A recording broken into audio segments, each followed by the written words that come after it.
Hi viewers, ఎలా ఉన్నారు? బాగున్నారా? బాగుండాలని కోరుకుంటున్నాను. కేఆర్ఎల్ స్టోరీస్ నచ్చితే లైక్ చేయండి, కామెంట్ చేయండి, సబ్స్క్రైబ్ చేయండి. అబ్బో, ఏది చూసి ఏదైనా చదువుతా, మా బడిలో నేను చాలా నేర్చుకున్నా అని మహాలక్ష్మి అంటుంది. నా ఫోన్ బయటికి తీసి నా నోట్ ప్యాడ్లో నేను రాసింది దుశల తపత లత ఫలయం అని టైప్ చేసి మహాలక్ష్మికి చూపించాను. ఇదేం భాష ఇలాగుంది అంటుంది మహాలక్ష్మి. చదువు చూద్దాం అని అన్నాను. నువ్వే ఫస్ట్ చదువు అని మహాలక్ష్మి అంటుంటే, ఏమైనా చదువుతా అన్నావు కదా, చదివి చూపించు అని నిమ్మలంగా నల్లిబొక్క కొరికి లొట్టలేసుకుంటూ కనుబొమ్మలు ఎగిరేశాను. దుశత ఫలయమం అని మహాలక్ష్మికి చెప్పింది. అవునా, ఇంతేనా నువ్వు నీ స్కూల్లో నేర్చుకుంది? ఇంతేనా అని పకపక నవ్వుతుంటే నేను మహాలక్ష్మి నా వైపు కొట్టేదానిలా కోపంగా చూసింది. భోజనం అయిన తర్వాత అందరూ కొద్దిసేపు నిద్రపోయారు.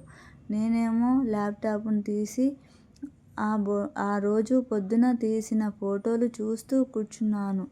అప్పుడే మహాలక్ష్మి బుక్కు, పెన్ను తీసుకొని నా పక్కన వచ్చే కూర్చుంది. బుక్కు నాకు ఇచ్చి, ఓయ్ చింటూ బంటుగా దుశతల ఫలం ఏదో ఒకటి. నేనేమో టైంపాస్కి ఆ పదం చూపించాను. కానీ ఈ అమ్మాయికి ఇంత ఇంట్రెస్ట్ అని అనుకోని దోశల ఫల్తయ్ అని రాసి ఇచ్చాను అని పుస్తకం లాక్కుంది. మహాలక్ష్మి పెద్దయ్యాక ఏమవుతావ్ అని అడిగాను. పోలీస్ అవుతా అని నోటికి వచ్చింది చెప్పింది. మహాలక్ష్మి ఎందుకు అని అడిగాను. ఏమో నాకు తెలియదు, నేను పోలీసు అవుతా అని ఫాస్టుగా లోపలికి వెళ్ళిపోయింది. చూస్తుండగానే 10 రోజులు గడిచిపోయాయి. ఈ తక్కువ సమయంలోనే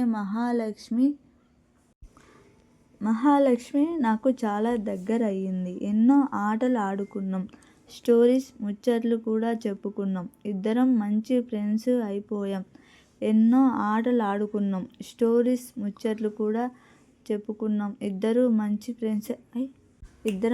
ఫ్రెండ్స్ అయిపోయాం. ఇంకా తిరిగి వెళ్ళిపోవాల్సిన టైం వచ్చింది. ఉదయాన్నే బ్యాగ్ సర్దుకుంటూ ఉంటే బుక్కు పట్టుకొని నా దగ్గరికి వచ్చి నిలబడింది. ఏం అని సైగ చేశాను అని పలికి నవ్వింది మహాలక్ష్మి. షాక్ అయిపోయాను. ఈ పదాన్ని ఇంతకన్నా మంచిగా తిరిగేటట్టు చదవటం నేరుగా చదివి మంచిగా ఉండదు. ఇదిగో చూడు అని తన చేతిలో పుస్తకం చూశాను. ఈ బుక్కు నిండా ఇదే పదాన్ని చాలా రకరకాలుగా ఎన్నోసార్లు విడదీసి రాసింది. తనకి తెలియకుండానే ఈ పదానికి ఎన్ని రకాలుగా పలుకుతారు, సులువుగా ఉంటుంది పసిగట్టింది. తరువాయి భాగం రేపు చూద్దాం.